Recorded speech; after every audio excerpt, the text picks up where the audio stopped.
ये GDP at market price equal क्या होता है, value of output minus intermediate consumption. फिर अभी देखा self consumption plus change in stock minus intermediate consumption, ये फॉर्मूला लिखना है। फिर इसके बाद देखते क्या ये सेल्स दिया है क्या क्वेश्चन में, डायरेक्ट सेल्स तो नहीं है, डोमेस्टिक सेल्स तक दिया है, तो फार्मूला को फर्दर आगे बढ़ाएंगे। ये domestic sales plus export plus self consumption plus change in stock minus intermediate consumption, यहाँ तक हम लोगों को आगे जाना होगा। फिर इसके बाद अभी हमें करना क्या है, वैल्यू को पुटअप कर लेना है। अभी डोमेस्टिक सेल्स दिया है, डोमेस्टिक सेल्स का हमें दिया है डोमेस्टिक सेल्स कितना है 200।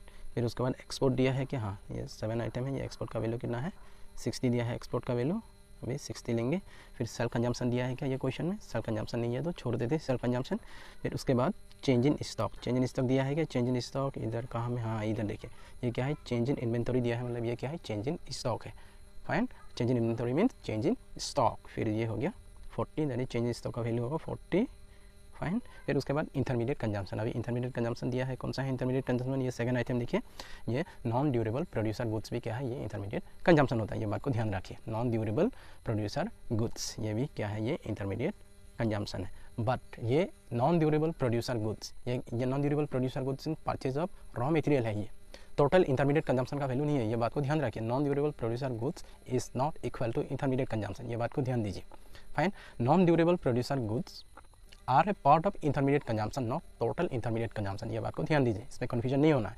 फिर अभी ये हो गया एक पार्ट हो गया, ये नॉन ड्यूरेबल, ये जो है ये हो गया एक part, non durable producer goods ये एक पार्ट है इंटरमीडिएट कंजम्पशन का। और इंटरमीडिएट कंजम्पशन का और क्या हो सकता है, एक तो देखिए इसमें क्या दिया है, एक दिया है इधर देखिए transportation cost of raw material, अभी रॉ मटेरियल को ट्रांसपोर्ट करने में जो पैसा लगता है ये भी क्या है, it is also part of intermediate consumption. अगर ट्रांसपोर्टेशन कॉस्ट ऑफ लेबर हुआ तब तो ये इंटरमीडिएट कंजम्पशन का पार्ट नहीं होगा, ये बात को ध्यान दीजिए। ट्रांसपोर्टेशन कॉस्ट ऑफ लेबर होने से नहीं होगा, ये नॉन ड्यूरेबल गुड्स जो रॉ मटेरियल ट्रांसपोर्टेशन करने में जो पैसा हमें खर्चा होता है वो पैसा भी क्या होता है, ये इंटरमीडिएट कंजम्पशन का एक पार्ट होता है।